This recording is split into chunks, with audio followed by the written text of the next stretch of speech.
now for just about 9 months, and I came from the sheriff's office where, we're speaking about human trafficking, where I got a lot of my experience with human trafficking, and we'll talk about how that's related to, very much related to the topic. And prior to that, so I spent 5 years with Sheriff Toulon as an undersheriff. Prior to that, I worked in the New York City Police Department for 27 years. I retired as a deputy chief, and I was in charge of our covert counterterrorism section in the Intelligence Bureau. So we had a group of deep undercovers that we put out into the community to try to interdict some bad actors that were trying to blow things up. It was an interesting job. I got to travel the world. I was in the Middle East, I was in Europe, I was in South America, Canada, interacting with our partner agencies who were really trying to accomplish the same mission, which is protect the world from terrorists. So it was a very interesting job. Before that, I was a precinct commander for almost 8 years. I worked in 2 precincts in Harlem and 1 in the Bronx. And before that, I was in the gang division for a long time. I was a sergeant, lieutenant, captain, inspector, and chief in the gang division. So spent a lot of time working on gangs. So happy to be out here. And since we've been out here, we've been concentrating on some different stuff. Right, the city has its issues, and Suffolk County has its issues as well. And, I think in order to be successful in policing, you have to be able to pivot and deal with what the community is facing in the area that you're working in. And one of the things we've really been focusing on, aside from human trafficking, is traffic safety. We've devoted a lot of resources to that, and what we're really trying to do is make the roads safer in Suffolk County. We've increased our highway unit by almost 30%, and I hope a lot of you have seen them out on the Long Island Expressway and Sunrise Highway, aggressively enforcing aggressive driving, and that's really one of the things we've been focusing on. Street takeovers, we've talked a lot about that. That's a really like a blight on a community, and we want to make sure that we address that, and I think we've been doing a pretty good job of it. So I don't want to take too much time. Jimmy is our expert in human trafficking. He's been working in this space for a long time. He was a detective working, in that unit. Did a phenomenal job. Got promoted to sergeant. We had to throw him out for a little while out into the precinct so he could learn how to be a supervisor. Not that he had much to learn. And then we sucked him back in as soon as we could. So now he's a sergeant, pretty much doing what he was doing previously, but now he has detectives that are working for him, and he's kind of overseeing it. We also have Lieutenant Frank Pisano, who we transitioned back into that role. He's in intelligence, and that's what he does. He runs that unit. But we took it, we made an organizational change, and we put that unit under Frank in the intelligence division, and Jimmy is now running it for us. So he has a presentation for you. I'm going to stay around as long as I can, and I told him his hour-long presentation. If it's 45 minutes, I'll be able to stay for a few more questions. But if you have questions along the way, feel free to ask. But some really interesting stuff, and a real problem in Suffolk County, as most of you know, if you're here. That's it's directly related to the drug problem in Suffolk County. I think even more specifically, the opioid and fentanyl problem, and but Jimmy's going to get more into that. So thank you, and if you have questions, we'll hopefully answer them later on. One quick question, since you're in the sheriff's office, maybe you know about it. There was recently a civil court action with an award of $112 million against Suffolk County for holding people who broke the law and violated civil rights. Were there ICE detainers on those people? So this is before Sheriff Toulon's tenure started, really, but this happened under the previous sheriff. And what happened specifically in those cases is, yes, so they were incarcerated either in Yaphank or in Riverhead. They had a release date, but they had ICE detainers on them. The sheriff's office held them in order for ICE to come up and honor the detainers. Somebody sued, a class action suit, and they determined that if they were held for a period of time, whether it be 12 hours, 2 days, whatever it was, usually less than 2 days, that violated their rights. And as a result of that, there's this astronomical, reward for these individuals that now Suffolk's on the hook for. Initially, it was 60 million, and then it was reversed, and now it's 112 million dollars, or something crazy like that. So, yeah, the county is appealing that, and we're hoping that, logic, takes over, and so, whatever your political beliefs are, so be it. But again, that was prior to Sheriff Toulon's tenure that happened, and ultimately, again, Suffolk County's on the hook, and quite frankly, we don't have $112 million in Suffolk County to pay, these people. So, we're gonna have to see where that's gonna come from. So.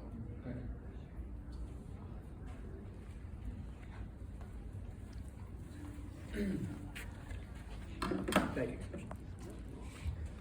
Good morning. On behalf of the Suffolk County Police Department and on behalf of the unit that I have the fortune of supervising, the Human Trafficking Investigations Unit, thank you very much for having us. I want to thank Commissioner Catalina for giving me this opportunity to come back to the unit that I spent a lot of time in. Just briefly about me, before I was a Suffolk County police officer, I served as a federal air marshal for about 5 years. Those are plainclothes police officers on international and domestic flights under the Department of Homeland Security. I was also in the Army, deployed to Iraq for the surge about 2008, 2009. And in 2010, I won the lottery and got to come work for the finest police department in the country. I started my police career in the 1st Precinct, which is the westernmost precinct that borders Nassau County on the south side of Suffolk County. While I was there, I worked patrol, I worked plainclothes units, gang work, misdemeanor investigations, a number of things. In 2017, the department created what was then a task force to try to combat human trafficking, and they soon realized that it's such a problem, not just here in Suffolk County, but across the United States, that they made it a permanent command in 2018. I had the fortune of staying on in that command as a police officer. I got promoted to detective in that command and stayed on as a detective there. And then I was actually also transferred to the FBI task force here in Long Island to work with FBI agents to enforce federal law for trafficking. And then in 2024, I was promoted to sergeant. I went back to where I came from, the 1st Precinct, so I went back to being a patrol supervisor, back in uniform. And thanks to Commissioner Catalina, the department realized I was a one-trick pony, and they brought me right back to where I started the bulk of my career as a supervisor in the Human Trafficking Unit. And I've been there since April of this year. Briefly, what I like to tell is a little story about why me. Like how did I get involved in this? This is kind of a niche type of investigative unit within the police department, and it's not always for everybody, right? So I want to bring everybody back to 2013. I was a younger police officer at the time. I was in uniform. I was working what we call a day tour. A day tour is typically 7 a.m. to 3 p.m. And like any good cop in my patrol car starting off my day, I'm looking for what? Don't say donuts. Coffee. She got it. Coffee. So if you're familiar, I was actually working with the Lindenhurst area of Suffolk County. So I'm driving on Hoffman Avenue, which is a kind of big thoroughfare, and I'm heading, I believe I was heading eastbound, looking for a spot to grab some coffee. And the westbound lanes, in the distance, I see a car approaching me at kind of a high rate of speed. Caught my eye. As I'm getting closer to that vehicle, I can see it's a male driver. He's making eye contact with me. He's waving his hands at me. He's honking his horn, he's flashing his high beams, he's clearly trying to get my attention. I activate my lights, I pull the car over, and he jumps out of the car, and this guy looks like he just came from the trenches of Ukraine. He's flushed in the face, he's out of breath, he's kind of shaking, and he's like, "Officer, you gotta help me. What's going on?" He points to his car, and he said, "That woman's been kidnapped." That's not something you typically hear as a Suffolk County police officer looking for coffee during the start of your day tour. And I would submit to you that that's something you probably don't typically hear anywhere in the United States as a police officer when you're starting your day. So immediately I was a little skeptical. So I walk over to the car, I look at the back seat of the car, and there's a young woman who looked like she'd been through quite an ordeal. She was naked, with the exception of whatever clothing he had to throw over her. And I look back at him and, "What's going on?" I was like, "Listen, I'm a construction worker," which I could tell he was wearing an outfit that is synonymous with a construction worker. And he said I was on my way to work, and I'm just north of Montauk Highway on the side streets, And I'm driving, and this girl runs out of a house naked and jumps in front of my car and says, help me, they're holding me hostage, I need help. So I look at him and I said, well, why didn't you call 911? And as I'm saying that, my radio starts blaring. That he's like, I did, but I saw you first. So I walk over to this girl and I start talking to her. And at that moment in my career, after talking to that girl, I kind of had an epiphany. Because prior to that moment, myself, like many of my colleagues, we viewed sex trafficking through the lens of prostitution, right? We would typically get reports or 911 calls from people like you, anonymous, that there's some kind of prostitution activity going on, and we would go over to those locations and we would arrest our way out of the problem. We would make arrests, we would write summonses, we would educate these people involved in this activity that if we have to come back, there's going to be severe enforcement action taken, and we would kind of push the problem away. But myself and many of my colleagues, we never looked at that problem through the lens of what it truly is, which is victimization. So I start talking to this girl, and she tells me she meets this guy through some mutual friends, very charismatic man, very, very nice to her, buys her things, wines and dines her, takes her to anywhere she wants to go, gives her all the quote-unquote free drugs that she wants.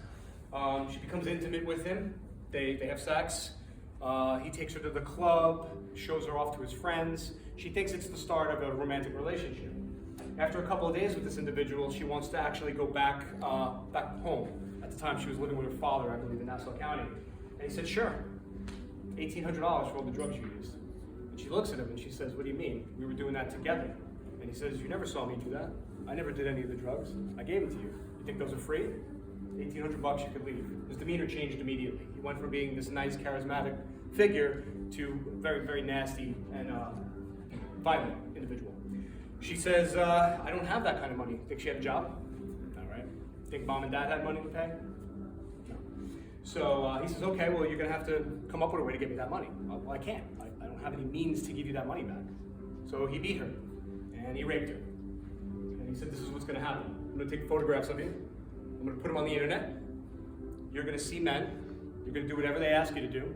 They're gonna pay you for that, and you're gonna bring that money to me, and then you'll work off your debt of $1,800. She didn't want to do it, but he just beat and raped her. She felt like she was in danger. He also threatened her family. So begrudgingly, she entered into this agreement with him. But do we think she just suddenly stopped being addicted to opiates? No. So as she's doing this against her will for this guy, she has to worry about getting quote-unquote dope sick, right? So he's giving her more drugs. So what happens to that debt? As she's paying off that $1,800 originally, it's compounding, right? And she's building herself a hole that she's never going to be able to dig herself out of. She soon realized she wasn't the only person in this scenario. He brought her back to this house that he was staying at in Lindenhurst, and there were other girls just like her. And my realization was, this is the type of woman that I've encountered many times in my career, and I kind of didn't look at her through the lens of what she really is, which is a victim. She came from a really broken home. Mom and dad were together sometimes, and when they were together, it was extremely violent. She developed emotional and mental issues that were not properly diagnosed and treated because of the trauma that she had in her household. What did she do next? Self-medicated with drugs and alcohol. You take those three components, you put them together in a big vat, you stir it up, and you just created the perfect example of what we see not only in Suffolk County, but nationwide as the perfect human trafficking victim. So she starts telling me what happens is, as they're at this house, he brings these different girls all across the county to different hotels, makes them work, and at the end of the day, what happens is he brings them back to the house, and he takes whatever opiates he has left over, and he gives them a larger dose. Then he takes away all their clothes at night, because his rationale was, if in the middle of the night, one of these girls gets the itch to try to run away and escape from me, they're gonna be high as a kite, and they're gonna have no clothes, and they're gonna tell this wild story about being kidnapped. Who the hell's gonna believe them? Fast forward to me. I'm that patrol officer in 2013 that got that call. Not even a call, like I flagged down the road and I heard that story. And again, it recalibrated my thinking in my career because I thought back on all those other instances where I had interactions with women in similar circumstances, and it made me think, oh my God, was that girl that I dealt with last year, was she a victim of this? Did the girl that I dealt with last week, was this the same predicament? So going forward, that recalibrated my thinking, and I believe firmly that's one of the reasons why I kind of entered into this line of work. And it also shows that this is a problem that, you know, we're not just seeing in the movies and TV. This happens here in our own backyard. That was in Lindenhurst in 2013. So that's just a little bit about me, about how I got started in this. What is human trafficking? It gets tossed around a lot. Very simply put, it's economic exploitation. So you have a product or a commodity, a human being, and you're exploiting that human being in exchange for money they don't get to keep, or in exchange for benefits they don't get to keep, and you employ various tactics to compel them to engage in activity they otherwise wouldn't engage in. So, anybody ever see this movie? Taken? Yeah. Yes. All right. This is pretty much what trafficking is not, right? I can count on one hand how many cases we've had in Suffolk County where it kind of mirrors the model in Taken, where people are being secreted in Sprinter vans in the middle of the night by Albanian gangsters and tethered to chains. Yes, we have cases that happens to, but I would say probably less than the 1% mark. The vast majority of your human trafficking victims and your labor trafficking victims and your sex trafficking victims, they're walking amongst us. You saw them this week when you went to Walmart, when you went to the gas station. They're hanging out in your neighborhoods. You're probably like me a lot of times, you look at them and you feel bad for them, you kind of have a judgment in your head. Addicted to drugs, homeless, mental health issues. They're walking among us. They have all these different presentations that are a byproduct of their victimization, but most of our human trafficking victims are not being chained, they're not being held against their will in the sense that, they physically are restrained, they can't move from point A to point B. They're moving amongst us. But the problem is the amount of psychological torment and trauma they're subjected to on a regular basis makes them feel in their head as though they are chained, as though they do not have any means to escape. And that's one of the biggest misconceptions that we try to combat, not only in our unit, but just all police units, all law enforcement agency units, because people have this kind of misnomer about what trafficking is and isn't. And it's very important to realize that most of your trafficking victims within the county confines, they look on face value like they can escape at any time they want, but because of what they go through, they feel as though they don't have any other choice. Human trafficking, labor trafficking, and sex trafficking, those are the main two components. This often gets confused with what's going down at the border. That's human smuggling. Human smuggling can lead to a form of human trafficking, but the difference is human smuggling is you're basically paying somebody at the border to cross over illegally, and at that point, after that transaction is done, for the most part, that ends it. Typically what happens is when you come across the border, you might become a victim of labor trafficking and sex trafficking, but smuggling is a lot different, and a lot of people, when we give these presentations, think that smuggling is necessarily trafficking, and it's nuanced, it's a little bit different. Simply put, the difference between labor and sex trafficking is just the product, right? So labor trafficking is physical labor in exchange for money that you either don't get to keep or you're being exploited in violation of labor laws. You typically see this in your landscaping companies, your construction companies, out east on your vineyards, your farms, catering services. There's typically a large illegal immigration component in labor trafficking, and we typically don't see a lot of violence associated with it because there's not a need for it. The threat of being outed for deportation is more than enough to get these people to comply with these horrible conditions. You don't really need to employ violence. Whereas sex trafficking, the product that you're selling is commercial sex. So it's an arrangement where you're basically selling your body at the behest of somebody else, and you're not getting to reap the benefits fully of that monetary gain. So there's one word that pops up over and over again on this slide. I'm sure everybody in this room could see it: control. If you remember anything else about this presentation, labor trafficking, sex trafficking, human trafficking in general, it's all about control. You're compelling somebody to engage in activity they otherwise wouldn't do. How are you doing that? Control. Both in state law and federal law, there's a theory or a phrase that we use as detectives that we have to prove in order to get a successful prosecution and conviction. It's called fraud, force, and coercion. In each of these cases, the bad guy, the pimp, the trafficker, what have you, they have to use fraud, force, or coercion to control these people to engage in this activity they otherwise wouldn't do. Force is pretty simple. I physically harm you and tell you that I'm going to continue to physically harm you unless you do what I ask you to do. The law actually also accounts for just the threat of force. So I've had cases where nobody was touched, nobody was harmed by the pimp or the trafficker, but every day he threatened to rape her, or every day he threatened to kill her or her family. The threat of force is just as bad as if the force was actually implemented, and the law doesn't differentiate. So threat of force or physical force, that satisfies that part of the control feature of the statute that we have to prove. Fraud. This one people typically have a difficult time understanding because everybody in this room lives on a different spectrum than most of our human trafficking victims, right? Our human traffickings come from what? Poor family backgrounds, a lot of drug and alcohol abuse, a lot of mental and emotional illness that's not properly checked, right? So they don't have the same headspace that many of us in this room have. So fraud is, you'll get a charismatic figure like a trafficker or a pimp, and he'll meet this woman under the guise of a romantic relationship, and he'll say, hey, listen, we want to get the house with the white picket fence and the little dog and this new car, but we don't have the money to do that. So you're going to have to go to work for us. I'll help you out. I'll make sure you're safe. And once we make X amount of dollars, then we can put down a down payment on a mortgage. We could go buy that car. We could buy the dog. We can get pregnant and have kids. Sounds nice, right? What happens is as they get closer to realizing that goal, there's always a problem. Oh, you know what? That house we saw in Zillow, somebody else put a down payment on it. That car we went to look at the other day, yeah, somebody else bought it. There's always something that happens, a misstep that happens where that dream never gets realized. That's just as bad as far as the law is concerned, as if he was beating and raping her on a daily basis. He's basically manipulating her inability to be in touch with reality and lying to her and promising her something that's never going to come to fruition. It's very difficult for civilians to kind of understand that because everybody in this room would hear that story and be like, yeah, okay, guy, you're going to sell me the Brooklyn Bridge next too, right? We live on a different spectrum than a lot of our trafficking victims do. So the fact that they're susceptible to that, doesn't make it any less harmful to what's going on in their life. So we have the fraud, we have the force, and then coercion.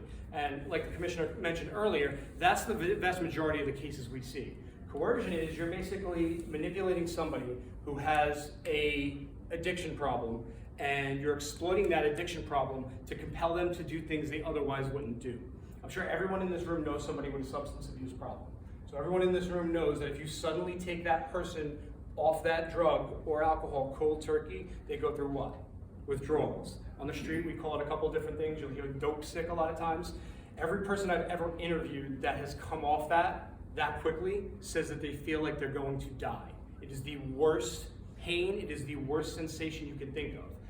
These people manipulate that and they exploit it. They use that drug as a means to compel them to engage in commercial sex work, and they threaten to remove it quickly so that they do feel like they're going to die. So fraud, force, and coercion, those are the three things we typically see in these cases, and those are the three things that we have to prove during our investigations before we get to court. This one always comes up, and I was guilty of it too early in my career. Trafficking, that's just prostitution, right? No. If you boil it down to a simple economic definition, prostitution is a two-way business transaction. You have a seller and you have a purchaser. Those two parties are agreeing to an activity in exchange for money that theoretically that person gets, the seller gets to keep. That's prostitution. Trafficking, you have to have a third party. You have to have a third party compelling that interaction. That third party does not have to be present. It's not like the old movies from the 70s where the client or the John goes up to the pimp with the funny hat at the doorway, gives him the money, and then he goes and gets to spend time with the sex worker. We had a case recently we got a conviction on last year. The victim was from Oregon. She met up with another victim from Virginia. They were here working in Suffolk County, and the pimp was physically present in Phoenix, Arizona. He never stepped foot in Suffolk County to pimp and traffic these two women. Doesn't matter. He created the set of circumstances where those two women felt that he was watching them every minute of the day. And if they didn't send him the correct amount on Cash App every day after they saw dates, he would have somebody come in and rape them and beat them and torture them. So the person that is compelling that transaction doesn't even have to be present where the conduct is happening. But you have to have that third party that's brokering that deal in order to have trafficking. So I always tell people, there are independent prostitutes or sex workers out there. I could probably count on one hand.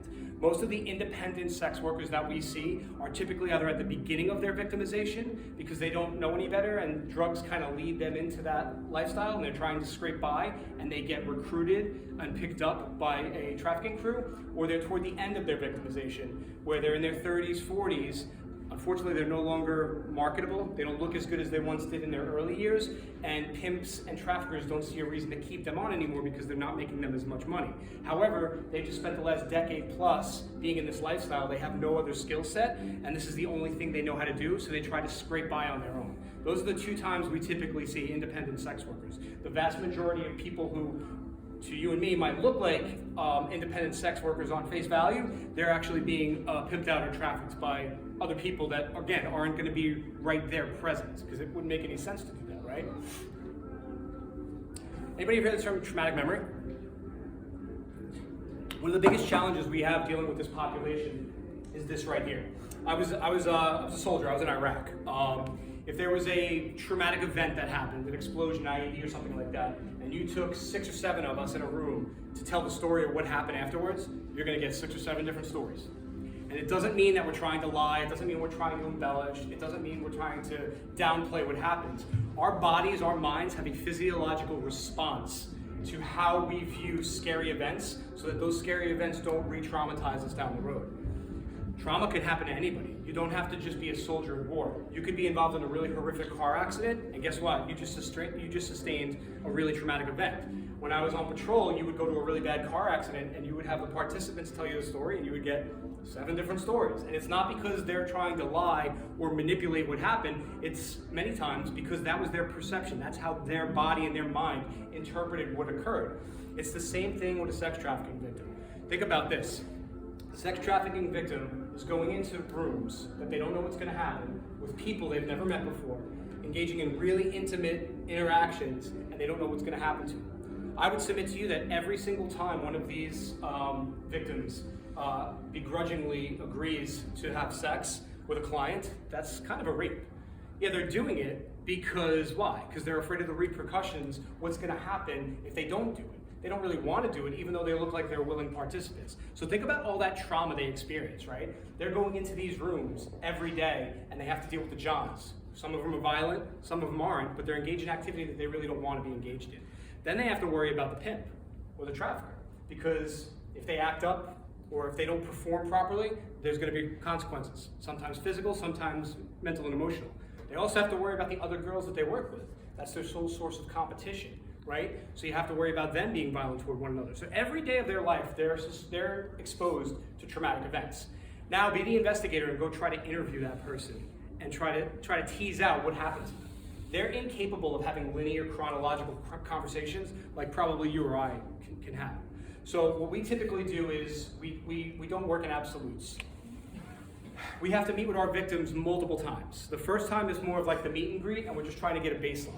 After that, we meet with them again and again and again. Each time we meet with them, we try to garner a little piece of information, and we lay all those pieces of information out on a table like a jigsaw puzzle, and it's our job as the investigators to put those in chronological order, put those in linear order.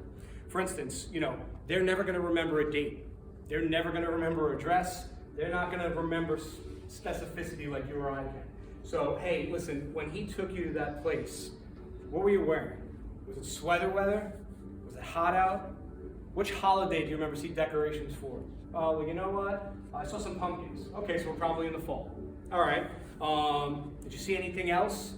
Yeah, it was getting a little colder because I had my heavier jacket on. All right, so we're probably toward the end of October, maybe November. So we just kind of created a timeline from simple questions. They're not going to tell you what roads they traveled on. Hey, when you were on the highway, did it look like really concrete-ish, or did you see a lot of trees? No trees. All right, it's probably not the northern state, the southern state, right? So we can narrow it down a little bit. That's the clever way you have to deal with people who are incapable of recalling information the way you or I are. This one always struck me too. This is a quote from a non-for-profit called Polaris that we work pretty regularly with, and it always struck me. I had a case years ago. There was a 17-year-old girl. She came from a broken home, a lot of mental and emotional health issues, not properly treated, self-medicated with drugs and alcohol. One day she gets on the train at Deer Park, I believe, starts heading west to go to the city to visit, I want to say an aunt or some relative in the city. As she's on the train, guy walks up to her, an adult, looks her in the eyes, and says, "You're the most beautiful person I've ever seen in my life." That's all the women in the room. That sounds like the corniest line you've ever heard if you're taking a train ride, right? But all the women in the room are not on the same spectrum as that poor girl. She told me that's the first time an adult ever looked her in the eye and gave her a compliment.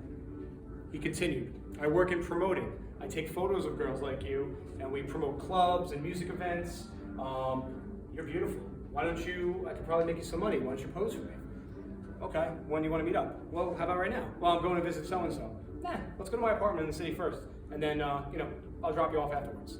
Within 24 hours, he had photos of her up on the internet, and she was doing sexually explicit dates for him. That's how quick it takes. There's a woman that we had the fortune of hearing speak. Her name's Rebecca Bender. She was a victim of human trafficking for a number of years. She basically tells something very similar. She says that the amount of trauma bonding, we used to refer to it as Stockholm Syndrome. Remember back in the 70s, Stockholm, Sweden, the bank robbers, and then the victims started developing a relationship with them. We actually refer to it now as trauma bonding, right? What people fail to realize is that bad guy, that trafficker, that pimp that put this person in that place to be a victim is still the only person that can relate to that event. Nobody in this room was there. None of their family members were there. The only other person that shared, quote unquote, those experiences with that victim was the trafficker himself, right? And that's usually very difficult for people to understand, and it's very difficult for me to understand. But we gotta remember, even though that's the person that is creating the set of circumstances for these people to become victims, that's still the only other person in the world that they feel can relate to those experiences. So when we conduct interviews, our detectives are very, very aware of the fact that it does us no justice to vilify the pimp when we're talking to the girls, especially when we first meet them, because of that trauma bonding. They have a level of loyalty and they have a level of connection with them that we'll never understand. And it's sadistic to us because that's the person who created all the problems in your life, but you still have that bond with them. But again, we call it trauma bonding. Now, we used to call it Stockholm Syndrome. It's scientifically documented that this happens. So when we talk to these victims, especially early on before they're on a road to recovery, we use very neutral words and phrases. Tell us about him. We don't call him the bad guy. We don't call him the pimp. We don't call him the trafficker. We're very in tune with the fact that we have to use neutral language as to not put these people off. But back to what I was saying with Rebecca, she basically told us the same thing. She's like, right now, I'm in a room right here with 200 cops and federal agents. I've been clean and sober for 20-something years. I have a family. I went back, I have my master's degree. I have my own company. I do public speaking events. She's like, with all that being said, if my trafficker walked in the room right now and pointed at me and said, get in the car, I think I might actually get in the car. And that floored me because I'm looking at this woman who's so put together, she's teaching to a room full of cops and federal agents. And she explained how strong that bond with the pimp and the victim is, because we'll never understand that life, but he will, because he's the one who put it there. So real quick, for a couple of minutes, I'm just gonna show you in her own words. This is Rebecca. This is open source.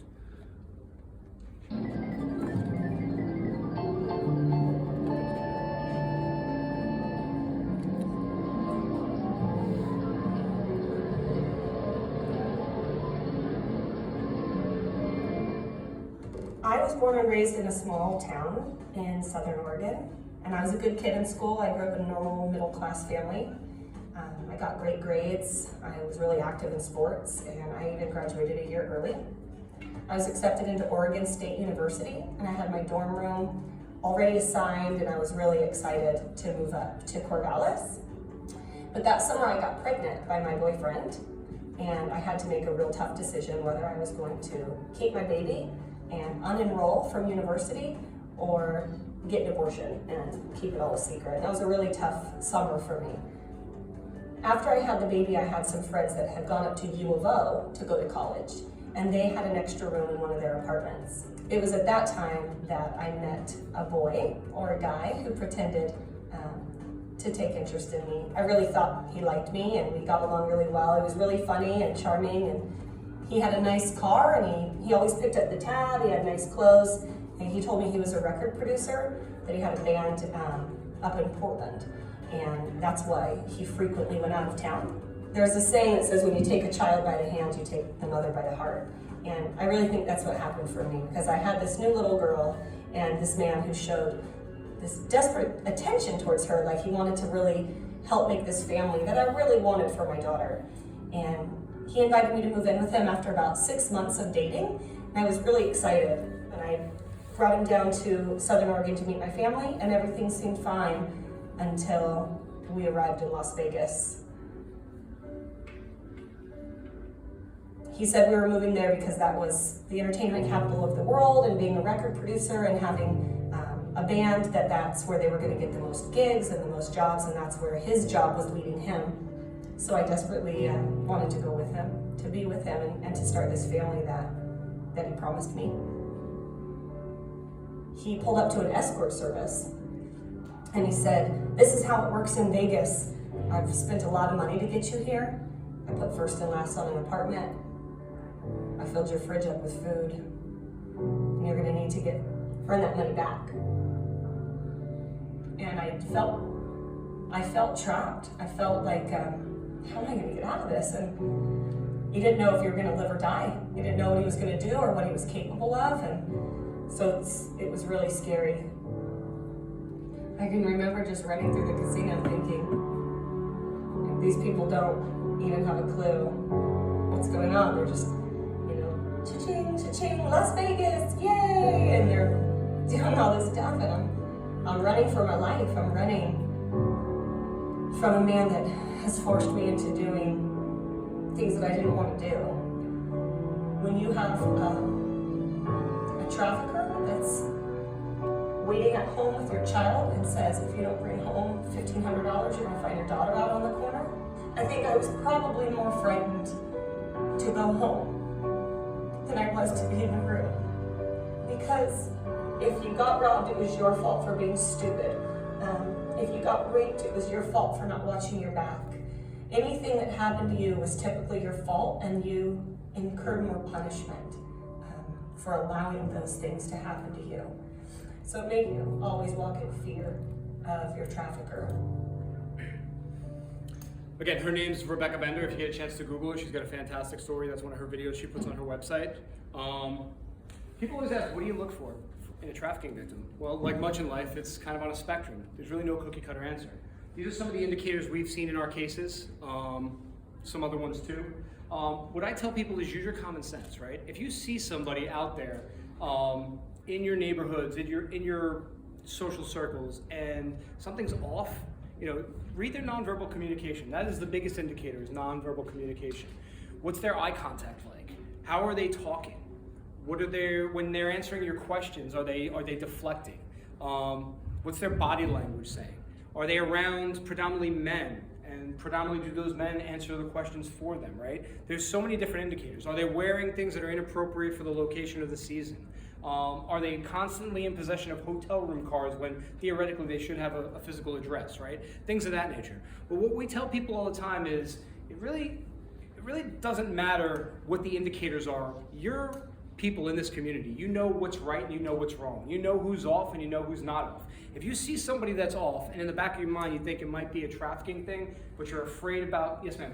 I was gonna say, I work at a supermarket named Evans, and we're all, and I told my boss at work that something was telling me, probably information about myself, say, what's my religion, am I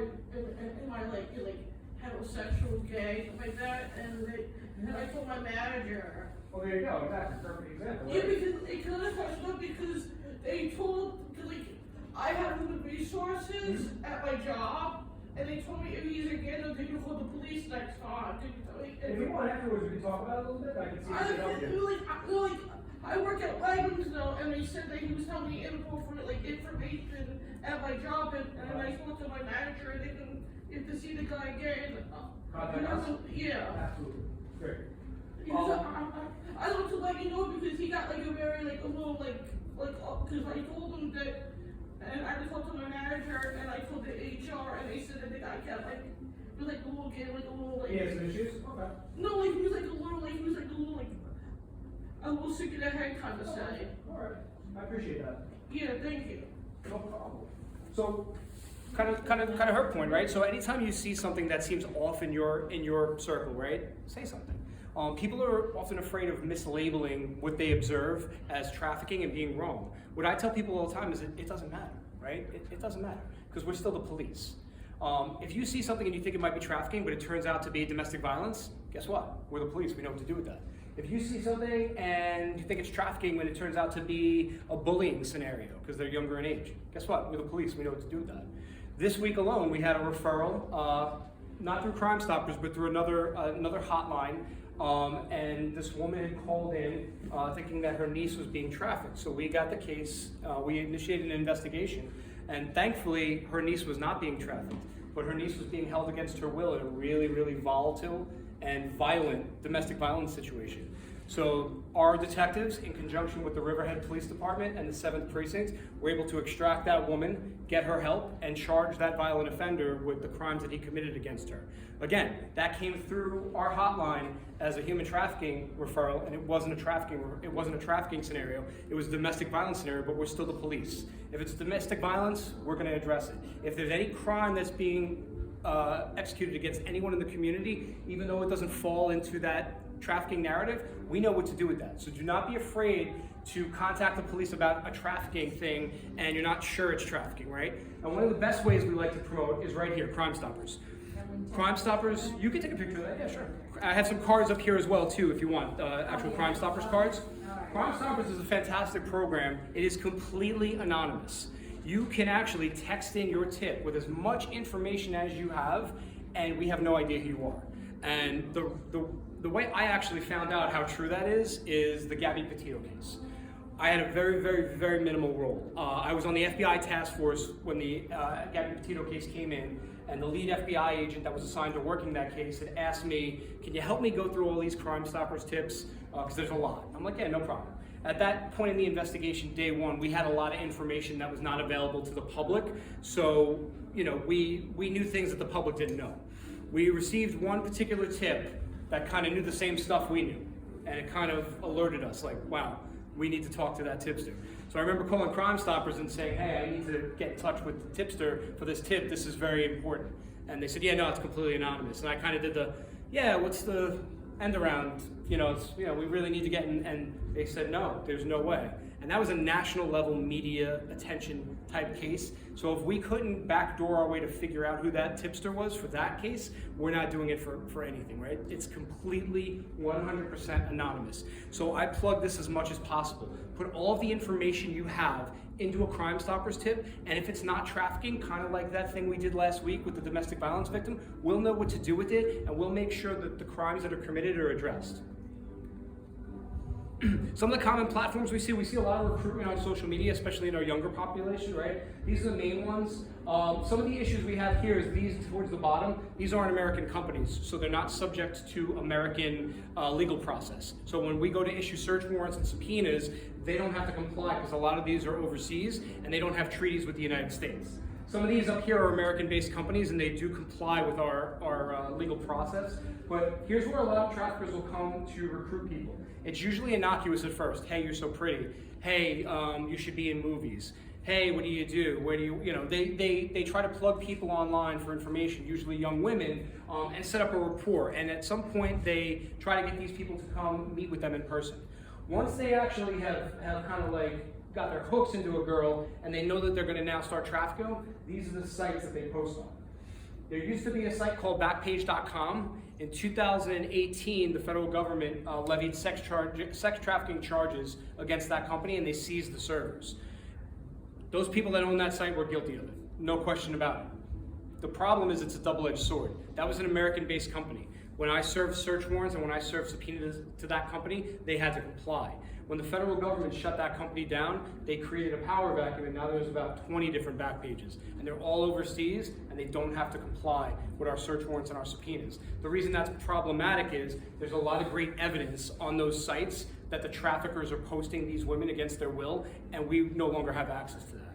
So these are your main sites that you see in both recruitment, which is on the left side, and then exploitation, which is on the right side. The other thing we talk about too is emojis, right?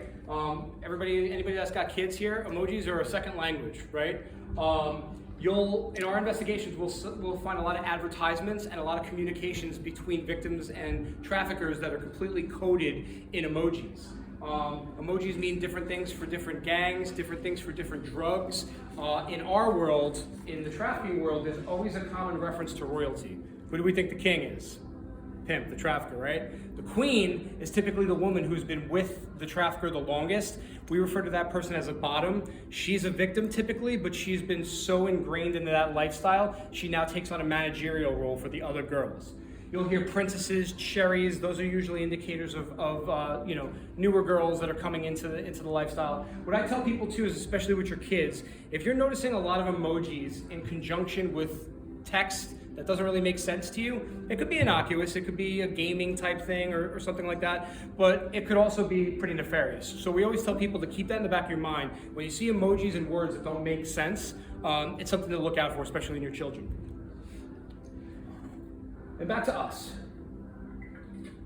So again, in 2017, the department came up with a task force to try to combat this, and it became an official command 6 months later in 2018.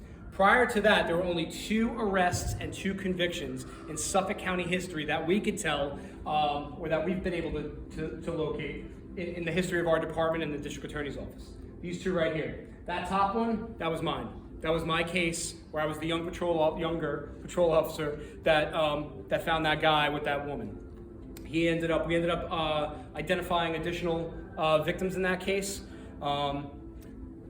He ended up going to trial. He lost. He got 25 years. This guy right here, this is as close to the movie Taken as we've probably seen in Suffolk County. Again, it was a first precinct case. This guy literally chained girls to walls in the house. They were actually chained up at night. They would cut themselves and put messages to their family in blood on the walls. He would actually brand them with metal objects that he had around the house. He would beat them with fancy belts that had like different symbols on it so that the imprint would be on their skin. He would make them fight each other for his entertainment. When emergency services executed a search warrant on his residence, he had reinforced all the doors with steel to make it harder, so he wanted to buy himself some time to escape. It wasn't successful. He was arrested. He was charged. He got 32 years as his minimum in that case. But again, prior to those 2 cases, we hadn't had much in the way of trafficking charges. And one of the reasons why is a trafficking investigation is very long-term and very complex. In my instance, the only place I could bring that was the General Services Squad. The General Services Squad in the Suffolk County Police Department are local precinct detectives, and they're pretty much the unsung heroes of the county. If you have a burglary, if you have a robbery, if somebody steals something from you, those are the individuals that are assigned to investigate it, and every day they come to work, they get a new stack of felonies to investigate. They are working tirelessly, and it's unfair for us to bring a case like this that's complex and long-term to people like that, right? I couldn't bring it to homicide because thankfully nobody was killed, right? I couldn't bring it to major case because it wasn't part of really a pattern. I couldn't bring it to special victims because the ages, she was an adult, and in special victims there's age requirements, right?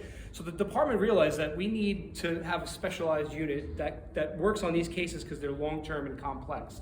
I had the fortune in the first case, there was a general services detective, I'm not gonna mention his name, but he was very reasonable when I brought this case to him, and he worked it from start to finish and got this conviction. He's actually one of the lead detectives in the Gilgo Beach investigation. His partner got this case not too long after. He's also one of the detectives in the Gilgo Beach case. But again, they were general services detectives in the first precinct that, in my opinion, were unfairly given a very long-term complex investigation in addition to all the other cases they were working, and they did a phenomenal job. But their performance triggered the Suffolk County Police Department to realize that this is a problem that needs special attention. So again, we started in 17, we became official in 18. Here, right here, this is the most important thing. In Suffolk County, in the Suffolk County Police Department's Human Trafficking Investigations Unit, we do not have a quid pro quo. If you are a victim of human trafficking and we identify you as such, and you do not want to cooperate with the criminal investigation, we're still going to get you resources. We're still going to get you help. We do not leverage that help and that assistance with you cooperating with our investigation. There's no strings attached. 2 reasons. One, it's the right thing to do. I just spent a lot of time up here talking to you guys and girls about how these are really truly victims. It would be really poor on our part if we only identified them as victims when it was convenient for us. So we give them those services regardless. Number 2, the silver lining to this is, as they take us up on some of those services and they get on a road to recovery, they actually usually come back to the table and want to tell their story. So I had one girl who was 17 years old. She was being pimped out since she was 15. We recovered her in the Farmingdale section of Suffolk County, and she said, I'm not talking to you. I don't want to tell you what happened to me. I said, no problem. Here, I want you to talk to this woman. She works for an organization. She might be able to help you. I'll see, maybe. I would check in with her every so often, a couple of months. Hey, did you talk to that woman? Yeah, she seems all right. Maybe I'll meet her again, but I'm not telling you anything. I'm not a snitch. I didn't ask any questions. Every 6 months or so, give or take, I would check in with her to see how she's doing. That was in 2017 when we first met her. Fast forward to 2023, I get a phone call from her. She says, hey, I'm doing pretty well. I live down in the Carolinas. I got a family now. I'm clean, I'm sober. Is it too late to tell you my story?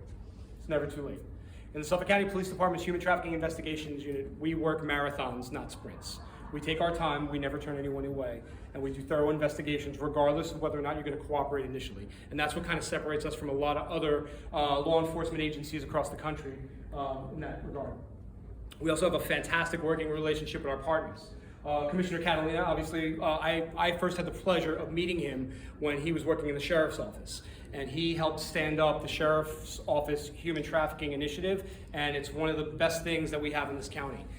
We work hand in hand with hand-picked Sheriff's Department personnel in the jails to identify traffickers and victims of trafficking, and we work in conjunction with them to help get those women services and also help work these investigations. A lot of times these girls will be charged with other crimes. Remember, they come from poor family backgrounds, they have a lot of mental and emotional health issues, they have a lot of substance abuse. A lot of times they commit other crimes. They end up in the jail system.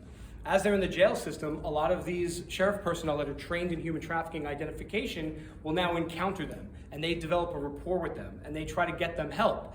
Usually what happens is after a couple of weeks or months, those girls will talk to these sheriff personnel and say, hey, I'd like to tell my story. And that's when we get the introduction.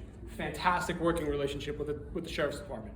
It's one of the best models, and it's one of the few models in the country where two separate agencies work hand in hand and play nice in the sandbox, so to speak. So we love that. Suffolk County District Attorney's Office, we have a really tight working relationship with them. We're on first name basis with multiple ADAs and bureau chiefs, and we're constantly in communication with them every day to work on these cases. This is another interesting one. My lieutenant, Frank Bassana, helped create this a number of years ago. Every quarter, this organization, SCADI, meets in Suffolk County. It's a mixture of law enforcement agencies, non-for-profits, politicians, you name it. We all get together physically in a room and we discuss different ways that we can combat this problem and different trends we're seeing. And then we publish literature about those meetings and what we're seeing out there. We work with our federal partners, both locally and in the city. Commissioner Catalina spoke about how he had a lot of NYPD experience. Almost every case we work on has a nexus to the city. It's the biggest city in the world, and we're a couple of miles away from it. We're on a first name basis with all of our counterparts in the NYPD and FBI in the city. We work our cases joint. We're very unique, and we're very proud of this in our unit, is that we'll work with anybody. We have no problem collaborating with other law enforcement agencies. We're not seeking credit. We're not seeking fame. We don't want to be the headline. We just want to get the job done, and we work well with all of our counterparts. Nassau County, you name it. This comes up all the time. Where are these girls from? Everybody always thinks it's an international problem, right? Vast majority of the women that we work with are born and raised here. Yes, we have cases where women come from outside the United States. Yes, we have cases like the one I mentioned where they come from other states. That happens. I would say maybe around the 10% mark. I would say closer to the 90% mark. The victims of human trafficking were born and raised here, but they come from those poor families. They come from that background with mental health and emotional health issues that are not properly addressed. And they have all of those issues with drug and narcotics. They're from your communities. And that's something that usually floors people. People think this is a problem that gets exported to Suffolk County. This is an organic problem here in Suffolk County, and that's what we're here to address.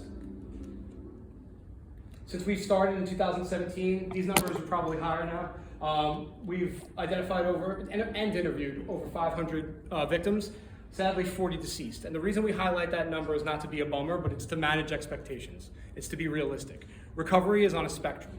It's not like the movies where we kick in the door with our cool guy vest and everybody gives us hugs and kisses and they're happy to see us. That's not reality. The reality is we try to put these victims on a path to recovery and success, and we work with all these different organizations to do so, but unfortunately a lot of them revert back to that lifestyle and they end up succumbing to mostly drug overdoses. So we highlight that for the public because the police department is going to do the best that we can to get these people help and bring these bad people to justice, but it's not always the happy ending that we want to see. So we want to highlight that for people. And again, just remember, before we existed, 2 arrests and convictions in the history of Suffolk County. As we stand here today, we've arrested over 200 people, almost 1,000 different criminal charges, over 300 indictments, 170 convictions, and this number's higher now that I'm back. Close to probably 900 cases we've investigated since our inception. These numbers are not to be rah, rah, rah, look at us. These numbers are to show that there's a problem in Suffolk County. We're not inventing this stuff. Unfortunately, these events are happening here, and that's why we exist, to combat this. The charges, a lot of those are sex trafficking in title, but what happens is we're the police, right? So while we're investigating sex trafficking offenses and we uncover evidence of thefts, different rapes, assaults, drug narcotics trafficking, we charge those too. So most of our sex trafficking charges are in conjunction with other charges as well. People always ask, why is that number so different? For those of you that are not familiar with the court system, is, knock on wood, every arrest we've made has resulted in a conviction, either pre-trial or at trial. The reason the number is different is a lot of times, either in a plea agreement or at trial, there's consolidation of charges. So, okay, you were charged with 20 offenses, you're gonna plea out to this top one, we'll consolidate the other ones, it's all covered under that one charge. So that's the difference in the numbers, but the result is the same. We, knock on wood, we've never not gotten a conviction, either pre-trial or at trial. And just real quick to wrap up, these are some of the cases I was personally involved with. You can leave this one, I'll tell you, I'll give you a thumbs up when when I do not to record. These 2 individuals, what they would do is they would recruit from group homes, young girls. Why group homes? Poor family backgrounds, mental and emotional health issues, narcotics and substance abuse, right? What they would do is they would take these girls and they would bring them to area hotels for basically a day or 2. And the reason they only do it a day or 2 is they knew that the group homes would file missing persons reports and they didn't want police heat on them. So they would take the girl for a couple hours, maybe a night, bring her back before they would file the missing persons report, and they would just do this on repeat over weeks. One day they had a 16-year-old girl and they said, hey, you know, it'd be cool, maybe you can go and recruit one of your friends. Because economics, if we have 2 girls, we're gonna make more money than having 1 girl, right? She did, a 12-year-old.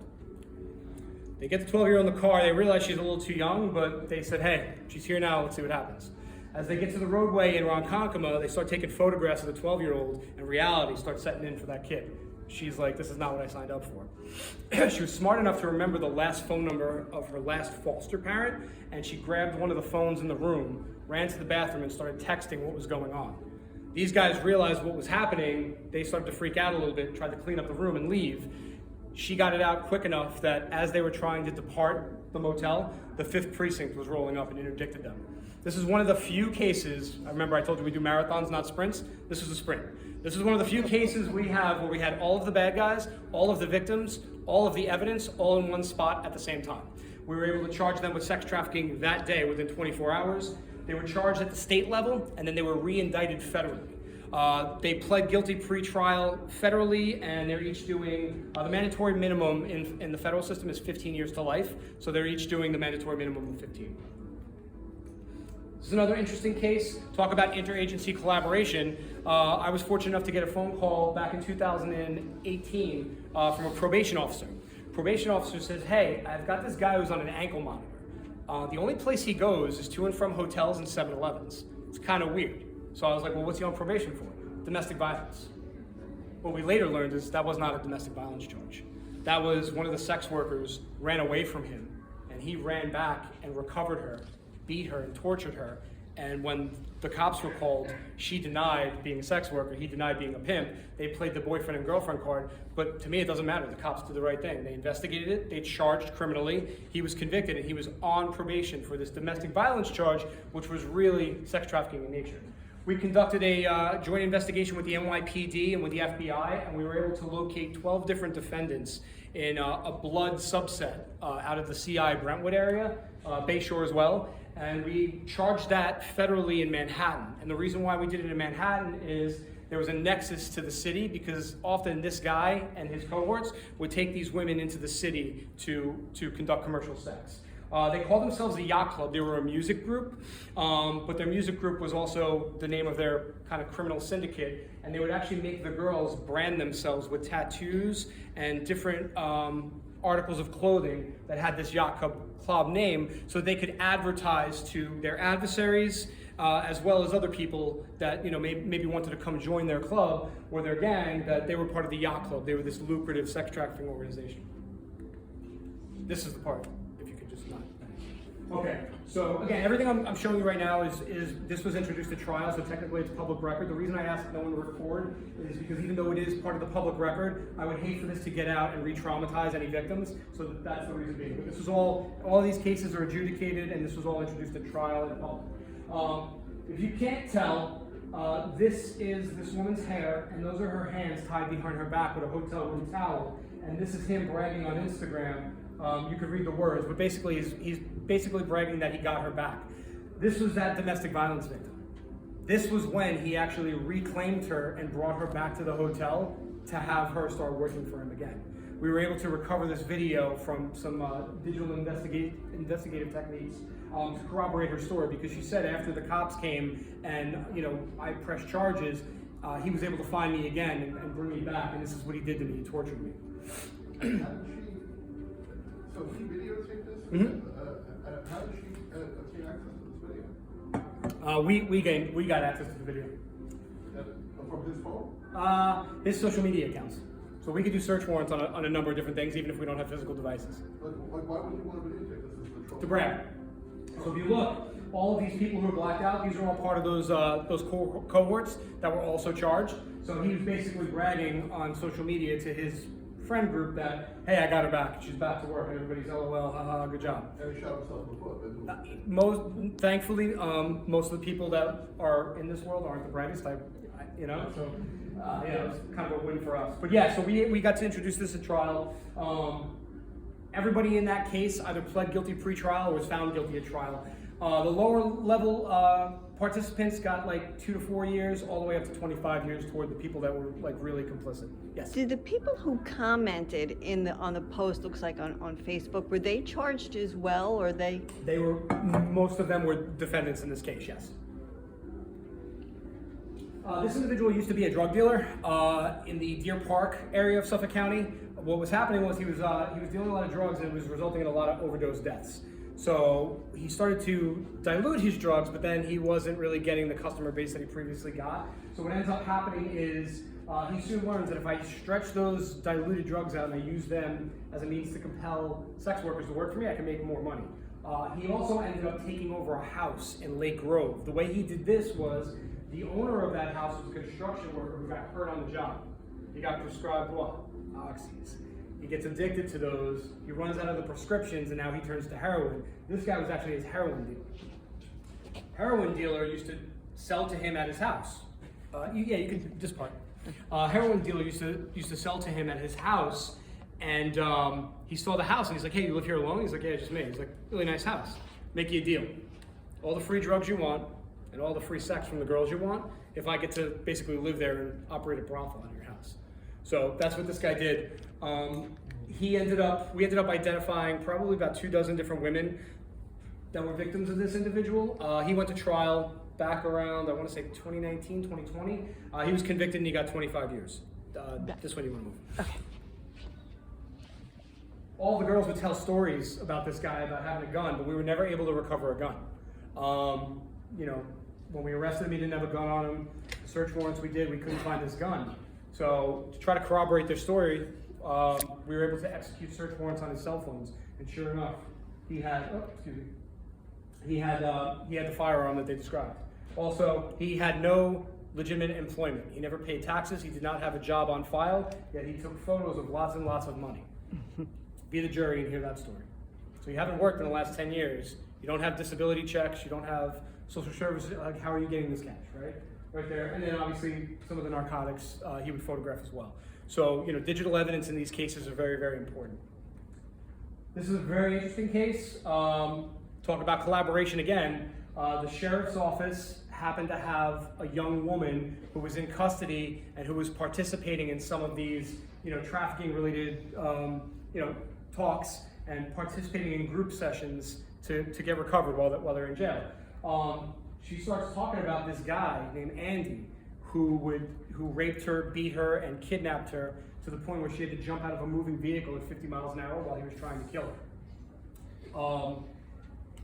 the jail in conjunction with one of the non-for-profits called ECLI. ECLI Vibes is like our one-stop shopping that we work with on a regular basis, and so does the jail. The jail is working in conjunction with ECLI with this woman, and then they ended up calling my partner and I to go meet with her. And this is a really interesting case because we didn't have much to go on. We knew his name was Andy, and he had a mustache, and he drove a black Jeep. So what we did was we brought in the forensic sketch artist to compile a sketch, and that's him, that's a sketch, pretty close, right? So the girl identifies him right away. So now what I have is I have Andy Jeep, and I've got a picture of what he looks like. So going through every law enforcement database you can imagine, my partner and I were able to identify who it was just by the name Andy, by the fact that he has a Jeep registered to him, and that he looks like that. So we were able to figure out who he was. The other thing that was very interesting too is that we ended up, after talking to this woman, identifying other women that this guy was victimizing. And they all had the same story. He would take them to secluded areas in Suffolk County, Cathedral Pines, Smith's Point, off-roading in the beach, and he would videotape himself drugging them and raping them and getting to the point where they thought they were going to die, strangling them, choking them. He kind of got off on that kind of stuff. They would always talk about how sometimes he would point guns at him, he had a large knife, and everyone that we interviewed said that they thought that he was going to kill them every time they had an encounter with him.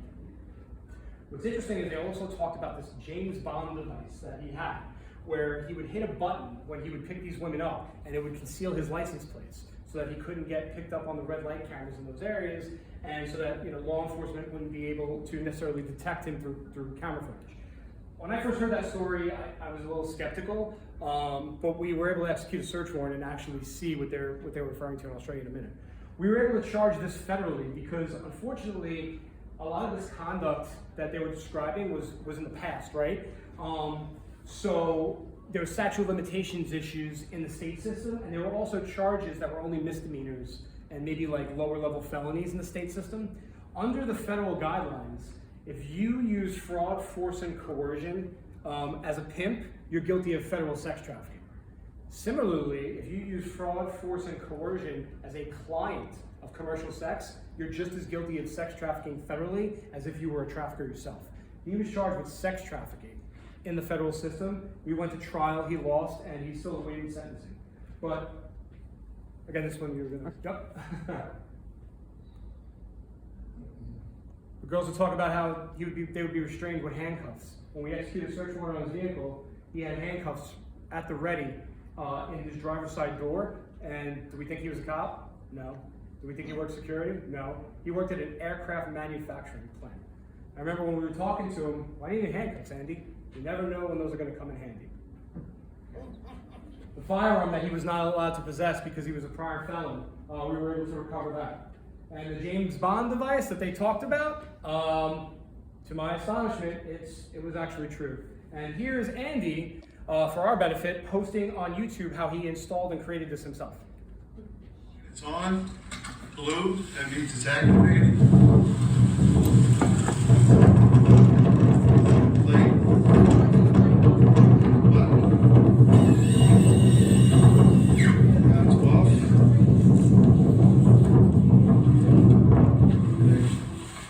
I look ahead, now the light's blue again.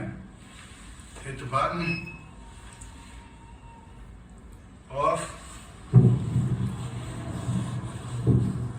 Hit this button. Off. Now it's correct. That's the rear plate. So from an investigative perspective, this is fantastic corroborative information, right? Because we have these girls who come from the backgrounds, like I've stated, telling us this really detailed story. How do we corroborate that story? Well, one of the ways we do is we pick up on little pieces of the information they give during these interviews, and now we can independently corroborate some of what they're telling us. Real quick, I usually show this to people because I'm the cool guy in the hat right there, and that's my partner. This was post-arrest when he waived Miranda and he spoke with us. The reason I like to show this little clip here is I want everybody to watch his body language. Talking about body language with victims, right? Body language with victims also applies with suspects. I'm asking very simple questions. Watch how he answers. Something we're like, gonna go I just go talk to people because of this. Just for instance, let me just throw this at you. Tell me what you think, all right? Let's just say, for the last 6 months, I followed you. Just for argument's sake. I'm not saying it happened, I'm not saying it didn't happen. Let's say it did. Let's say I followed you for the last 6 months, right? What would I see? Be honest. Did you see when he driving Watch his around? eyes. Did you see him parked? What else would I see? I don't know. What would happen? What's happening on a daily basis in Andrew's life? You see him. What we do? With his head up against the That's wall all side, I say, looking all up. that stuff. Okay, what would I see you do? I answer emails, I write my friends, You see the body language? You see the nonverbal communication? As a question though, when one, he's not telling the truth because like he's pulling his head though. Perfect, And two, because like sometimes I see, cause like sometimes like I respect the police officers because I respect you. Right, You we can appreciate say that. anything, but I'm just saying like he's like first of all he's lying to you because he's like.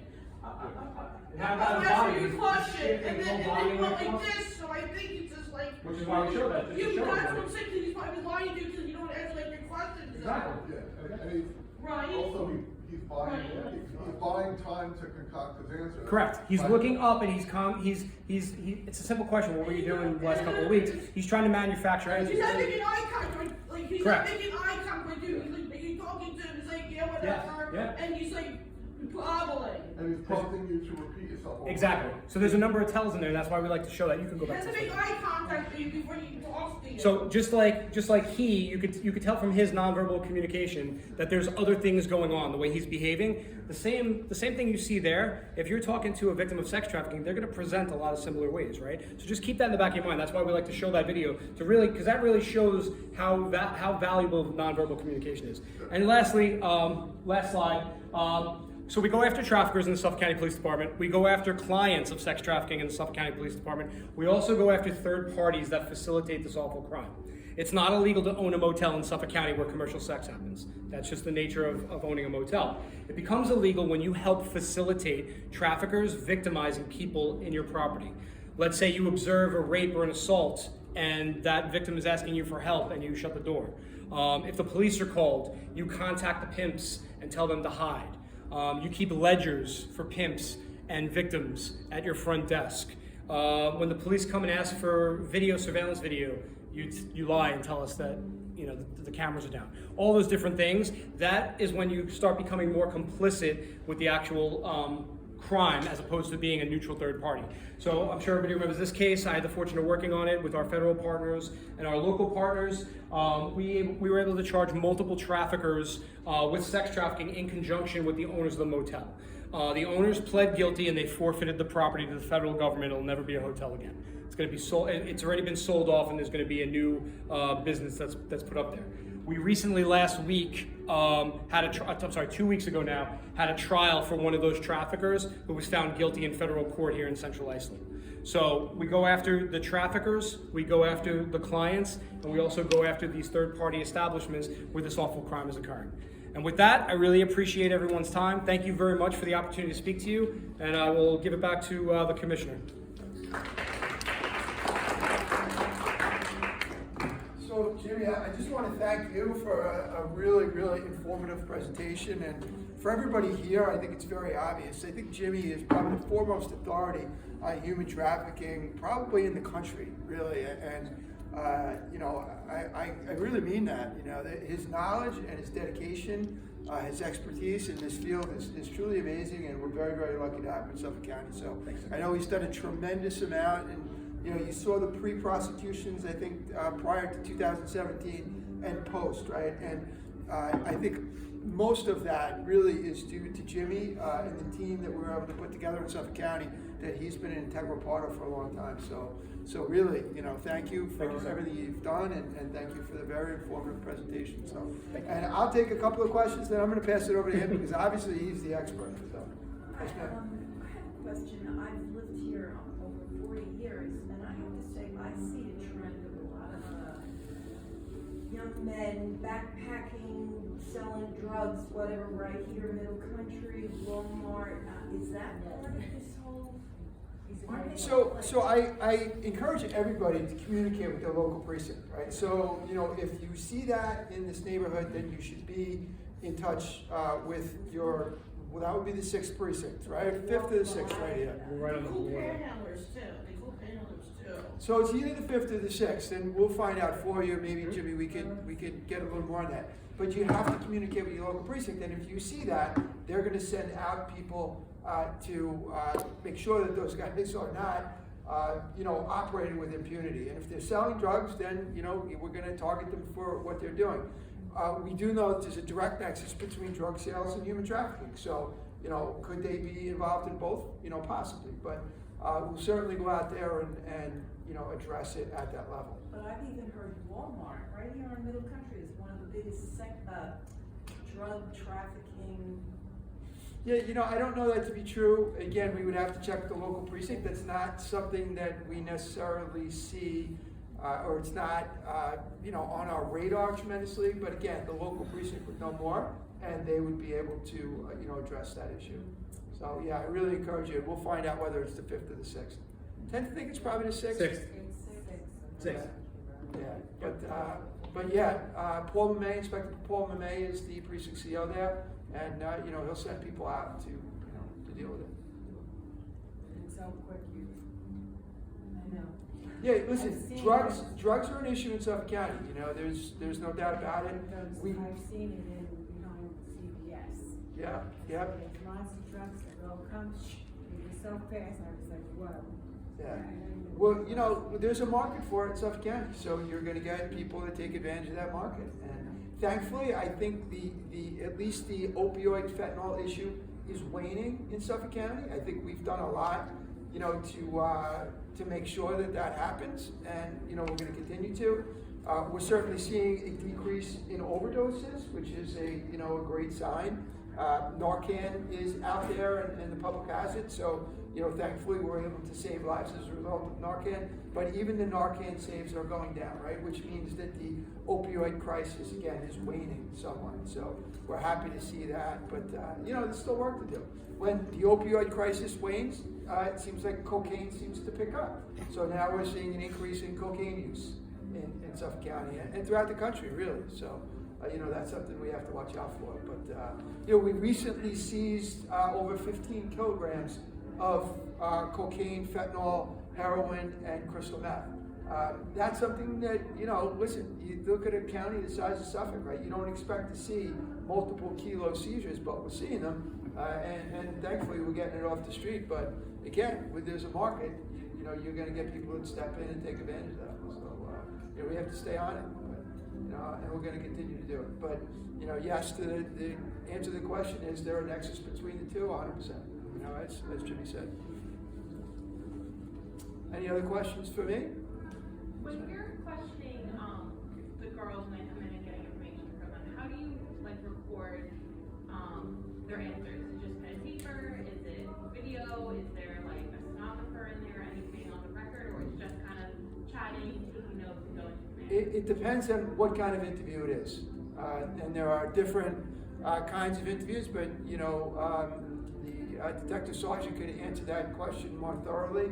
But one thing that I do want to point out that he brought up is the use of the sheriff's office in these investigations is really, really important, because as these women are in custody for a longer and longer period of time, they tend to understand that person who they initially thought was their boyfriend really isn't their boyfriend. And those, mostly women in the sheriff's office, are taught to develop those relationships and kind of work in a long-term fashion, right? Like it's a marathon, not a sprint, to develop relationships with those women, to get them to understand that those people aren't their boyfriends, they're really traffickers. And that relationship is very, very important in the long-term investigations here. So, and I know, members of Suffolk County Police Department have done a great job really working with them on that. But how those are recorded is really depends on the type of investigation it is, the type of interview it is too. Because I would assume some of that information would be used, or could be used in trial as evidence, or it just, again, depends on Depends. the type of interview and how it's being Yep, presented. it depends. Generally, anything that's written down can be used in trial. So detectives, investigators have to be very aware of that. So, but these guys are experts at that. So, yes, ma'am. I just want to say my sister's a CO in Anthony. So I can first into she does tell me about, not the privacy, but that these girls will talk. And my sister's older, so I think that makes her more like the mother figure. Yep. So the work that the sheriff's department does with the COs, and she tells me about girls, it is nice that they are offering them therapy, but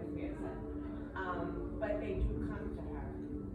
And I know sometimes if they come back from court or whatever, like they want to talk right away, and we don't know there's procedures to go back into the jail. She says I literally have to tell them like, don't talk in front of certain people until we're more quiet. So it is a rough system to be in jail, but I do think there's been a lot of progress made to help these girls kind of find their way out of the system, even though they're safer for a little while there. So it is kind of a blessing at the end. Yeah, and I give a lot of credit to Sheriff Toulon for really encouraging those type of programs and getting the correction officers who work in the sheriff's office to understand that, yes, their job as a correction officer, their job is to keep everybody safe in there while they're there and keep the other correction officers safe.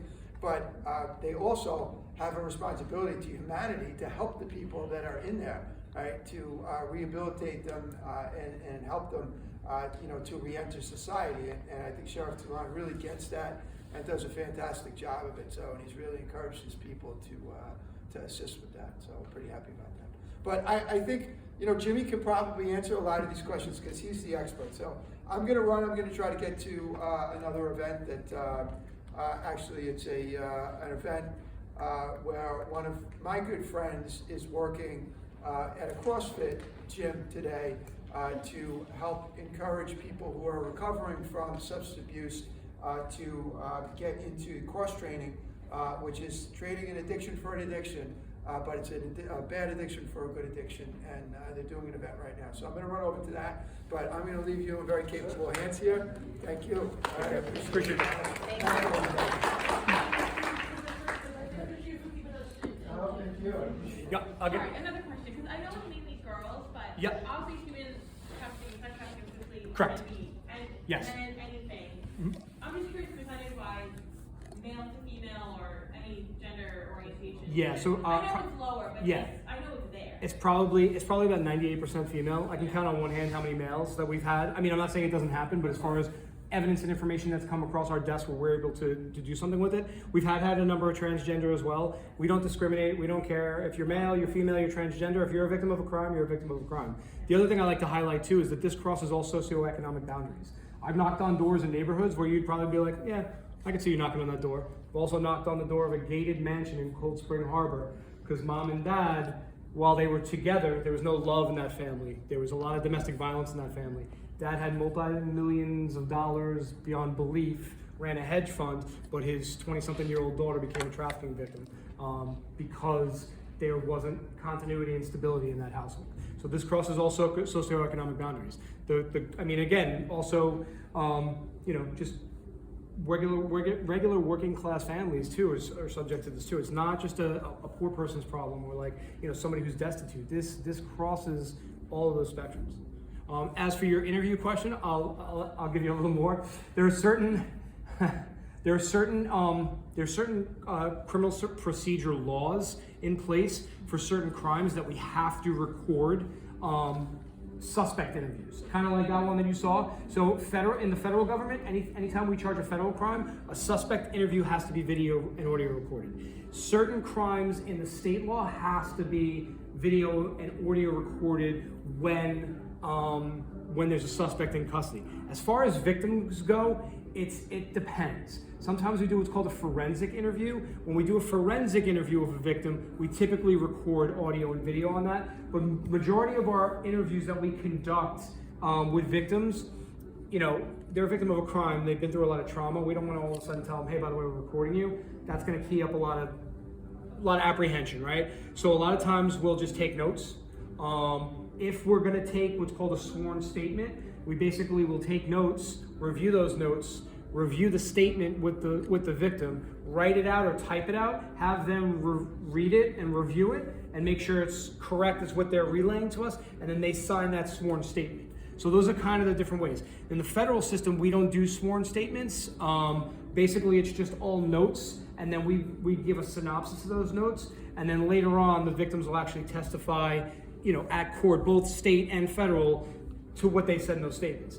As far as like kind of what the commissioner was saying is, not that we have to be cautious of what we write down, but we all have to be cognizant of, they're gonna tell us something today, right? And we're gonna write that down. That thing's not going to trial for another 2-something years. 2 years from now, there's going to be memories change. She or he is going to forget certain details, and defense attorneys will bring that up. They're allowed to, it's their job. So, today in court you're saying this, but 2 years ago when you gave Jimmy Johnson a statement, you said this. Then it happens, but again, then our prosecutors come in, re-question, and we explain that. I think most juries get it, right? It's not going to be such a substantial difference where the conduct is different that you're explaining. It'll be like, a date, a location, a vehicle. People forget things over time, right? These things don't go to trial 2 weeks later, years. So, Thank you. Yes, sir. The video you showed before, toward the end, there was the vehicle, the license plate, the gadget. Yep. Narrated. Yep. That was the gentleman that was being questioned, that was the criminal? Yep, correct. So what he did, he recorded that on his phone and then posted it to his YouTube channel. For his colleagues or? Just because he was bragging about doing it. I don't know how many viewers he had on his YouTube, but Like hacking himself, right? yeah, most of these guys do that. Yep. Yes, ma'am. There's a question though, because my mom and dad don't want me to go on the computer sometimes because there's a lot of crazy computer kids. It's Okay. one time I wanted to find a nice kind of and my mom's like there's a lot of bad people on the internet stuff. Yeah. Because my mom and dad told me that you guys are the nice guys, but people are the bad guys. Sometimes they tell me that my mom and dad don't want to find on the computer because there's a lot of a little crazy on the computer, Yeah. and there might be sexual assault. It's a great point. You gotta remember, people on the computer, you don't really know who I they know that's are, what I'm right? saying. The mom that Yeah. don't really use a computer, they'll only use my tablet. That's smart. Because that's most of our investigations have a nexus to internet-based You right, though, that's the communications. mom that told me not to use the computer because there's a lot of crazies and a lot of wackados on the It's true. computer. It's good advice. And so that's the mom that don't use the computer. Smart move. Yeah. Yeah, it's true though, because my mom that told me there's a lot of It is different true. people on the computer. Every one of these cases It involves was that. some monsters on the computer, though, my mom told me that too. Accurate. So that's the mom that just don't want me to don't use a computer You anymore. can use it, but I would just be very cautious. No, I know what you're saying, but Yeah. I don't use a computer just for music, not for That's what I use mine for.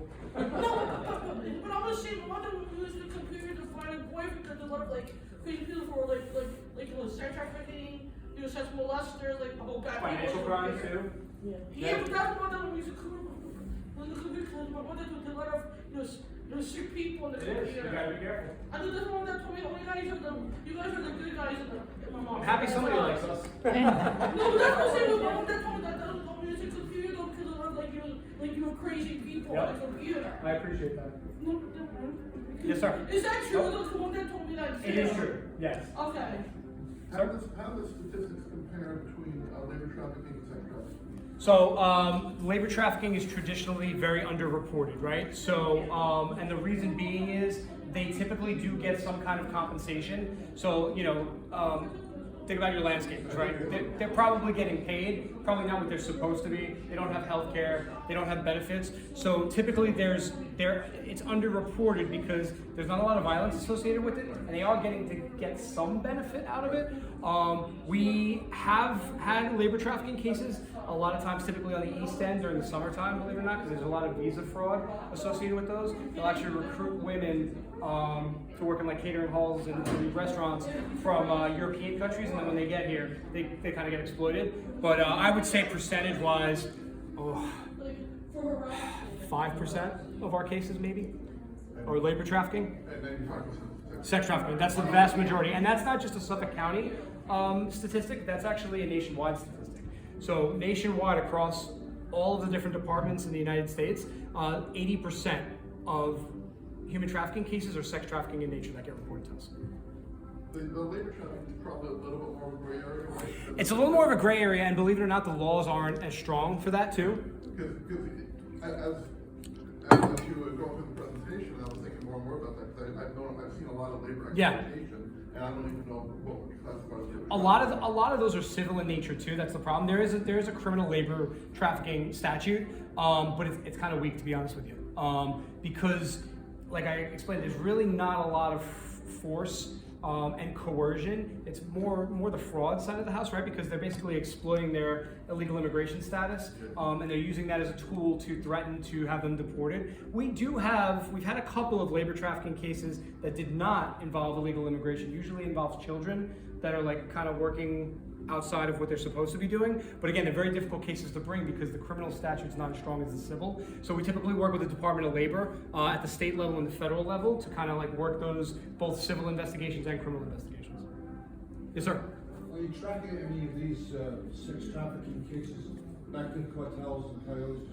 It's We not. went into that in Queens, or Yes. in the city. Yeah. And when we went to like brothels and Yes. you know, they was paying off a debt of $30,000-$40,000. Correct.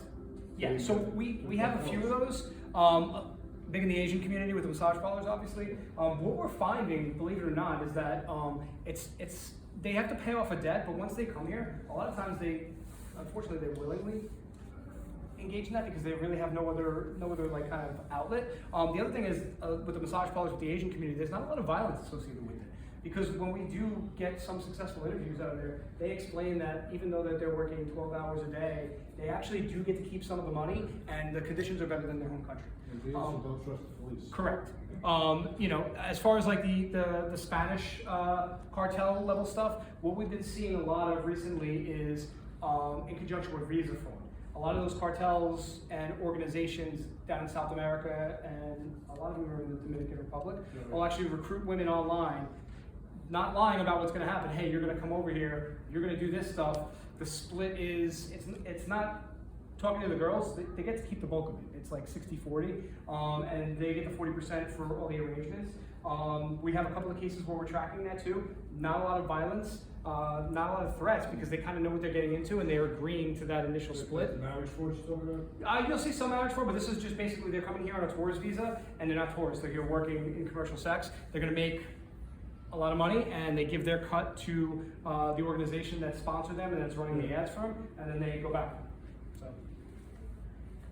And Yes, ma'am. Is there like one area of Long Island that? Everywhere. I mean, we can go for a ride in every precinct, and I'll show you spots. The big thing is the hotels. Every hotel you have, whether it's the Hyatt or the Sable Motor Lodge, has it. You know, we can't know what's going on in those hotel rooms, right? It's unfair to those hotels to expect them to know what's going on. Most of your chains that are bigger hotels are very cooperative with us. We have an open dialogue with them. When they suspect trafficking behavior, they contact us. Some of the smaller ones, kind of like the Sable Motor Lodge, we don't get that. But yeah, every hotel you have it is happening. Yep. Do you know if you're bringing talks like this to the high school level? We do some, yeah. As you can see, there's no young people here. Yeah. Because that's where it starts. So the SCADI organization, that's one of the things we're working on right now. The problem is there's a lot of apprehension from superintendents for us to talk about this topic in their schools. Some of the schools are good. Brentwood is fantastic. We go there, we do presentations. I know the sheriff does a lot of talk. Yep. But he stays, again, like you said, Central Islip. Yeah, so a lot of the school districts are very apprehensive about having us come talk about it. We're working on like breaking down some of those barriers to do that. So yes, it's something we're working on. We do a handful of them, but we don't do it as much as we'd like. I think it's because it's like you said, if you live in Holbrook, you think that you're too good for it. Correct. Yep. And we all know that's not the case. Yep. Yes, sir. And human trafficking is all over the world? All over the world. Yep. How do these stats in Suffolk County compare to other counties in New York City? So we're one of the top, unfortunately, I think we're one of the top 20 places in the country for this. And I think the reason being is our close proximity to the city. People that work in the city live where typically? Out here on Long Island. So if you're doing that kind of stuff as a client in the city, you're gonna bring that back home with you too, right? Plus we have beautiful beaches, we have a big tourism industry. So we have a big problem here. And we're spread out. I mean, everybody thinks Suffolk County is small. It's not small. I mean, we've got a couple million people. The Suffolk County Police Department, I want to say, is like number 15 in the country right now, size-wise. So like we live in a pretty big, spread out place. So just by the nature of our demographic and how many people we have living here, we're going to have this type of activity. And all this started to become a problem, I think it's in 2017. No, it's been a problem for years. 2017 is when we started to address it. When did it start to become a problem? Oh, I mean, I've noticed it since I got on the job in 2010. So I would say it's probably picked up. The correlation is with the internet, right? So pre-internet, you would have to go to a physical location to do this. There was no way to basically solicit, right? Internet, floodgates. Because if you didn't know which brothel to go to or who word of mouth is to get to that spot to have a commercial sex worker in front of you, you wouldn't be able to access it. Now the access is at your fingertips every day. How does that work? What do you put in? Sex trap? Prostitution, sex for money, girls looking for, guys looking for girls. Well, that's it too. All of your dating sites, there's a commercial sex element to those. Every day, it used to be Craigslist back in the day, then Backpage took over, now there's like 20 of them. But all of your dating sites have a component of this. So it'll look like it's a boyfriend and girlfriend relationship, but if you know what you're looking for and you read between the lines on the posts, you know what they're really doing. So we monitor those as well. Instagram accounts too. Yep. Post on social media, Snapchat, Instagram, Telegram. It's true. There's a Yep. account on Instagram where, contact for a fun time, and you can assume it's something like that. I've seen way more fun than that's how. It sounds ridiculous, but it's there. I've seen it, All right, once again, thank everybody so much for your time. I really appreciate it.